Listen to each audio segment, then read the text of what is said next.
Well, hey guys, Adam here. So in this video I'm just going to show you how to load a vintage Leica free, and I'll show you around a couple of the technical aspects of the camera while we're doing that as well. So to do that, obviously we need the camera, and first thing we have to do is just remove the base plate. That's easy enough. You notice when the base plate comes off, it's got this little Y-shaped forky thing. That always has to go on the back when it goes back on. Okay, so off comes the base plate. Obviously we also need some film. I love the smell of film. I guess I'm a film sniffing addict. Yeah, I just love film. Okay, before I do anything else, I'm just going to show you a little trick. I always like to remove about the length of the inside of the camera from the film canister. And this just makes life a lot easier just with loading, in these cameras.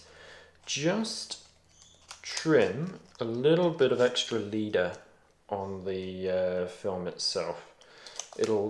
You see why?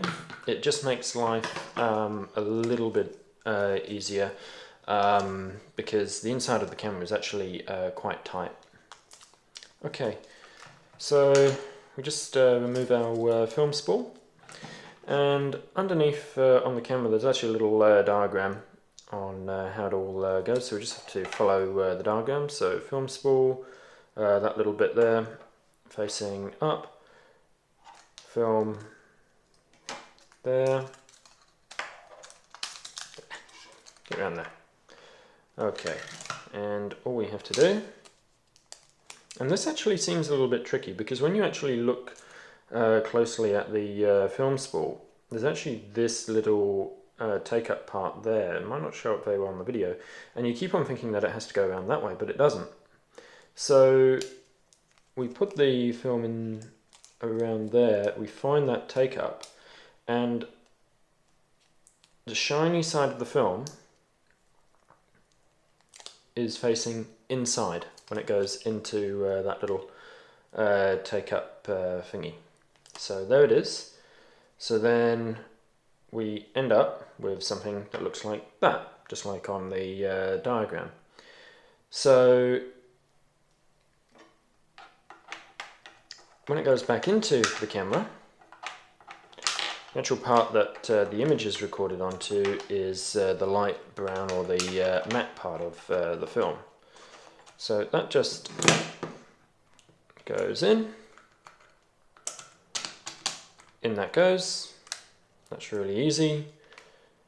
Fire the camera, that's not going to fire yet. Wind on, fire. Click the base plate back down. On you get, come on.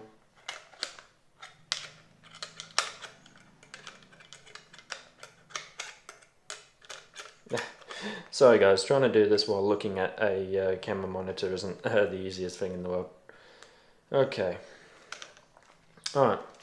Now you'll know when it's actually picking up the film because you can actually feel the difference as you're winding on. It feels different. I'll just fire that, and what I'll also just do is click the camera around to B mode, bulb, and I'll just take my lens off.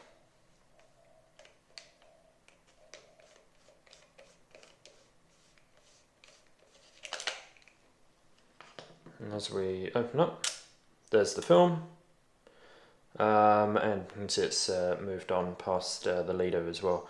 What you can sometimes do, just to make sure, if you're ever unsure, is just make a little tiny pen mark on there and then try and wind on again. But yeah, that's up to you. Anyway, we'll just click this back on, or screw this back on, I guess. So guys, while trying to watch this through a recording camera's do this while watching it through a recording camera's monitor, it's not actually the easiest thing in the world. But that's back on. Alright, so I've just tried firing, that's good, we can't fire.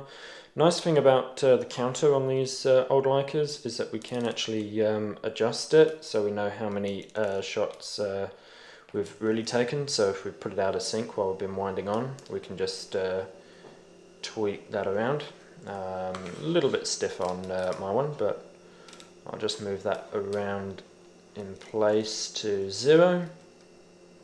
And there we go, I know I've taken 0 shots, so when that clicks around to 36, I know that I've run out of film. So happy shooting, guys. It's actually really easy. I know a lot of people say that loading one of these old Leicas is actually quite complicated, but in this case it's not. Okay, and you've got a little bit of film left over there you can sniff later.